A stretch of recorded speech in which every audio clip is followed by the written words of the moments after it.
My name is Mike Gormally. I'm a medical oncologist at Memorial Sloan Kettering, where I work in the cellular therapeutics service.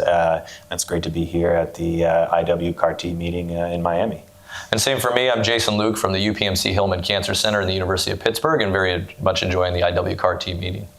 So I thought I'd start out talking a little bit about our session, where we talked about the emergence of TCR transduced T cells as therapeutic agents that really have a lot of promise in solid tumors. And so there were two clinical sessions and one scientific session, and we'll kind of just split them a little bit as we discussed initially. So the first talk was surrounding afami-cel, which of course is the NY-ESO-1 targeted TCR that has been approved for synovial sarcoma. And the data presented showed the ongoing benefit, which really supports the approval by FDA, but also some translational investigations surrounding persistence of the cells and trafficking into tissue that really starts to inform our ability to think about how could we enhance this therapy, or perhaps even how might we select patients for that kind of a treatment. For me, I talked about targeting of PRAME, which we think is a high priority target, especially in melanoma cancer. And I talked about the drug IMA203, which is a PRAME targeting TCR transduced T cell product.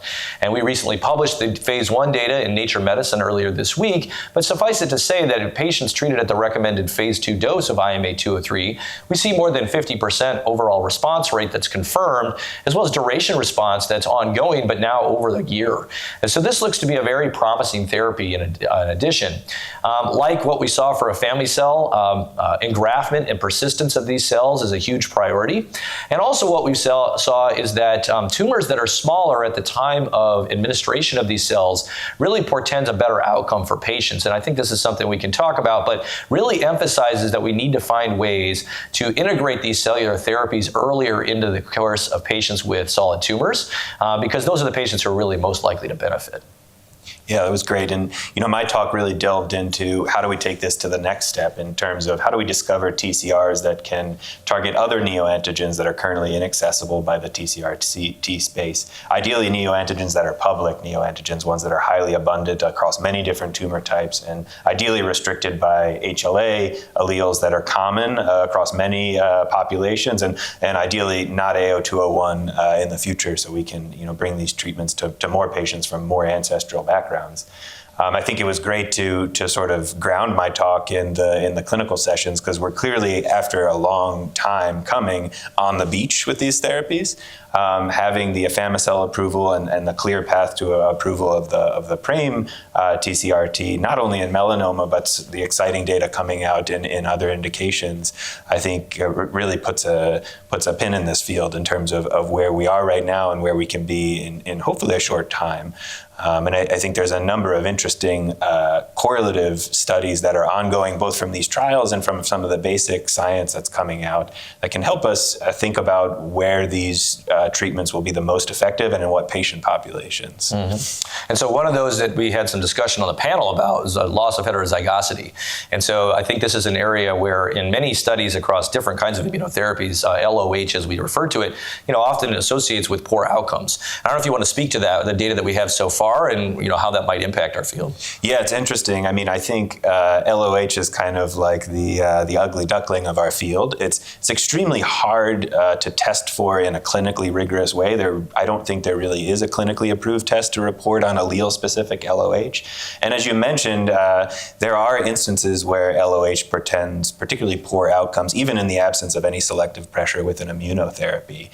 So we'll be presenting some of this data at some of the upcoming meetings this year, but it seems to be histology specific. There seem to be some indications, at least from what we can infer from some of the Gini data sets that are available. There seems to be some indications like lung cancer, where LOH actually seems to be protective, and I know that's been published on a little bit in the past from Swanton and those groups. With the anti-PD-1. Yeah, but there are other indications like colorectal cancer where LOH seems to be a clear poor prognostic factor. Of course, this is in the absence of any selective pressure with an HLA-restricted therapy, but it is intriguing to think about how the endogenous immune response is mediating outcomes in the pre-TCR T era, and how that's going to inform how we deliver these therapies when we can actually intervene on the immune system in this way. Yeah, and I think your point about tumor type specificity, I think, is extremely interesting, and it's really something that we need to learn more about. We've observed in melanoma that we get these very high response rates, which one would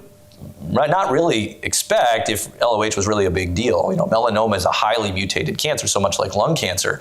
Is it actually the case that that's deleterious or not? We're not sure, but that could very be different, say, in ovarian cancer, where there's high expression of PRAME as well. And I think we just don't know yet because we haven't treated enough patients, and we have to actually get the samples from the patients to actually figure this out. I also always try to keep in the back of my mind that when we're asking these questions about LOH in large data sets of patients, the denominator is not the true denominator, right? So we're looking specifically at a subset of patients that presented with clinically evident cancer. But you really wonder, what is the true denominator? The entire population, like all of us every day, our immune system is probably handling premalignant lesions. And you wonder if this percentage of LOH that we see in our patient population, what that looks like in the healthy population.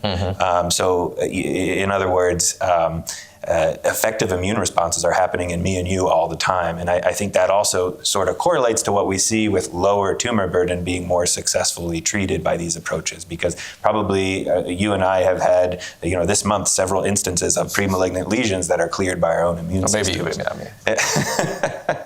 Yeah, so one other topic that I think was really interesting and worth just talking about is sort of this concept of public neoantigen versus shared antigens. And so shared antigen targeting in cancer immunotherapy has been around since like the days of Lloyd Old, and and now it's coming back, right? And yet, the hottest thing in our field is sequencing people's tumors to find neoantigens that are actually cell-specific. And so the idea, it seems conceptually like neoantigen targeting ought to be better than shared antigen targeting. And yet, to date, when we look at the trials, the drug that's approved, afami-cel, goes after NY-ESO-1. I'm talking about PRAME. These are targets that have been around forever. And yet, P53 targeting, KRAS targeting, there's a hint, but it's not so hot yet. I mean, what do you think about that? The major bottleneck is antigen discovery and validation, right? So, the tools that we have to achieve that are imperfect at best. So one is like in silico tools to predict epitopes that are processed and presented. And those are basically neural nets that are trained off of mass spectrometry data that we have to, sort of manually curate.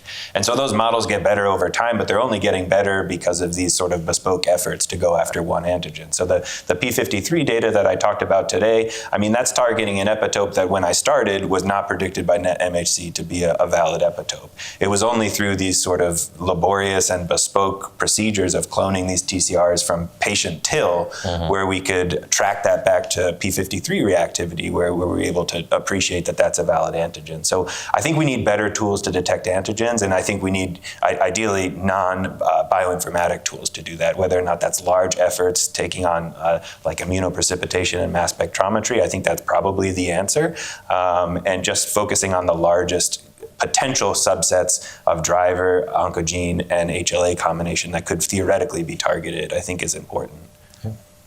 Well, hey, so this has been a great meeting. I'm really excited to be here. I'd like to thank everybody for their time and hope you join us next year. Cheers.